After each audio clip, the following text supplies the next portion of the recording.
في الفيديو ده هعلمك ازاي قدرت احول جودة الفيديو من كده لكده، وكمان هعلمك ازاي قدرت اعمل الشخصية واحركها باستخدام الذكاء الاصطناعي. ولكن قبل ما نبدا في الفيديو ما تنساش تصلي على النبي وتدعمنا بلايك جميل وتشترك في القناة وتفعل زر الجرس علشان يوصلك كل جديد. يلا بينا.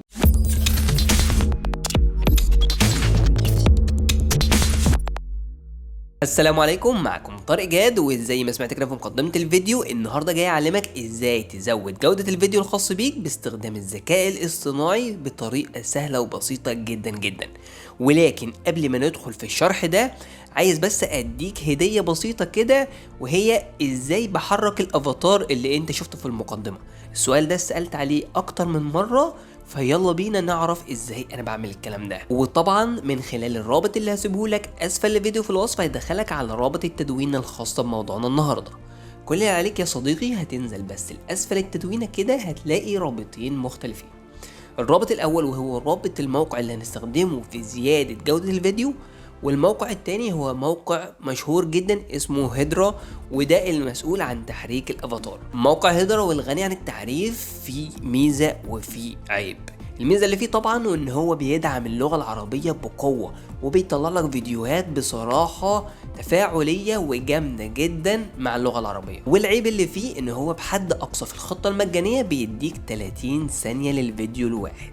يعني مثلا لو انت عندك مقطع صوتي مدته دقيقة هتضطر ان انت تقطعه نصين علشان تقدر تقدمه لبرنامج هيدرا، وبعد كده الفيديوهات اللي هتستخرجها هتقدر ان انت ترجع تدمجها مع بعضها تاني باستخدام اي برنامج لمونتاج الفيديو. كل اللي عليك يا صديقي هتضغط بس على زيارة الموقع وهتعمل تسجيل دخول طبيعي زي اي موقع ذكاء اصطناعي شرحنا عنه اي موقع في الدنيا.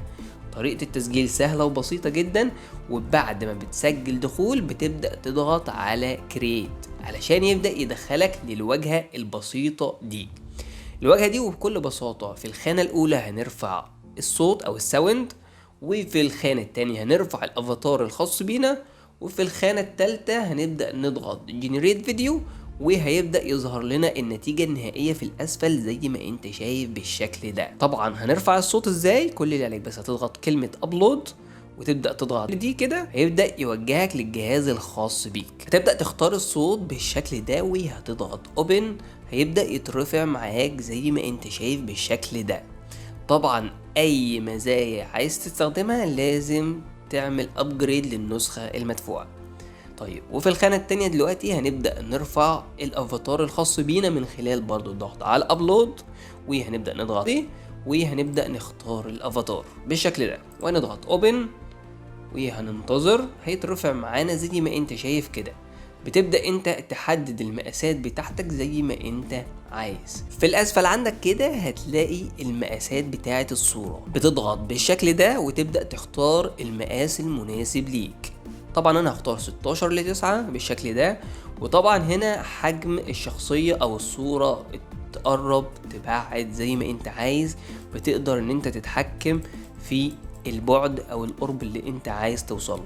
طبعا انا مثلا كده مناسبة ليا جدا، وكده احنا جاهزين علشان نبدأ نضغط جنريت فيديو. زي ما انت شايف كده هيظهر لك رسالة بتقولك علشان ما تنتظرش وقت كبير ممكن ان انت تابجريد للنسخة او للخطة المدفوعة علشان الفيديو بتاعك يخرج بشكل اسرع. طبعا احنا هنضغط دي نقفلها كده بالشكل ده، وزي ما انت شايف هنا الفيديو بدأ يتكون زي ما انت شايف 5%، 16%، وبعد ما بتنتهي عملية انشاء الفيديو بيظهر معاك زي ما انت شايف كده. تقدر ان انت بكل بساطة تضغط هنا علشان تشغله مباشرة وتشوف النتيجة النهائية، وكمان تقدر تضغط على الثلاث نقط اللي فوق دولت وتبدأ تختار داونلود علشان يبدأ هو يعمل لك عملية داونلود للفيديو المستخرج. كده الفيديو اتحمل عندنا على الجهاز. بعد ما بتحمل الفيديو عندك على الجهاز بكده تكون اتعلمت ازاي تحرك الافاتار بتاعك باستخدام الذكاء الاصطناعي.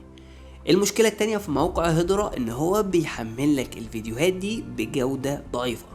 يعني المنتج النهائي اللي بتحصل عليه من شركة هيدرا بيكون بجودة رديئة جدا جدا، زي ما هتشوف دلوقتي كده. لو شغلنا الفيديو زي ما انت شايف كده، الجودة طبعا ضعيفة جدا جدا. طبعا احنا عايزين نعلي جودة الفيديو ده، وده الموضوع الاساسي اللي احنا جايين نتكلم عليه النهاردة. كل اللي عليك بس انك هترجع للتدوينة اللي اتكلمنا عليها في اول الشرح، وهتختار زيارة الموقع الاول.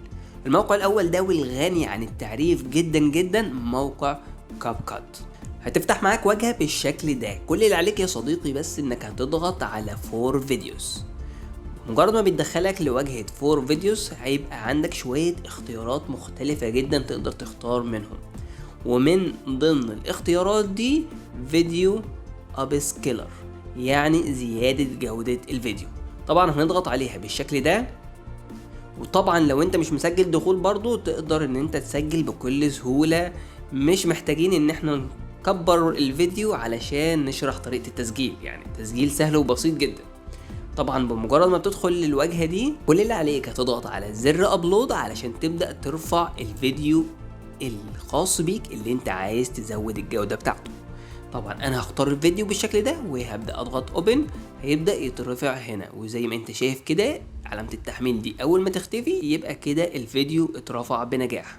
وبعد ما بتنتهي عملية المعالجة كل اللي عليك بكل بساطة تضغط على اب سكيل، وهتنتظر اقل من دقيقة هيكون تم رفع جودة الفيديو الخاص بيك. زي ما انت شايف كده بكل سهولة وبسرعة جدا. طبعا احنا هنبدأ نضغط اكسبورت بالشكل ده، وهنبدأ ننزل لأسفل كده وهنضغط على كلمة داونلود. هيبدأ يتحمل معانا على جهاز الكمبيوتر بالشكل اللي انت شايفه ده. وطبعا كمان تقدر تستخدم الطريقة دي باستخدام الاندرويد من خلال متصفح كروم.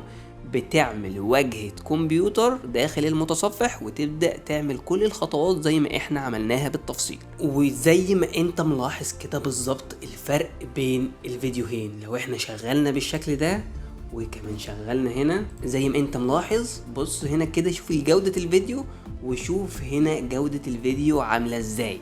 وده كان شرح النهاردة. ما تنساش تدعمنا بلايك وتشترك في القناة وتفعل زر الجرس عشان يوصلك جديدنا اول ما ينزل. سبحانك اللهم وبحمدك، اشهد ان لا اله الا انت، استغفرك واتوب اليك. السلام عليكم.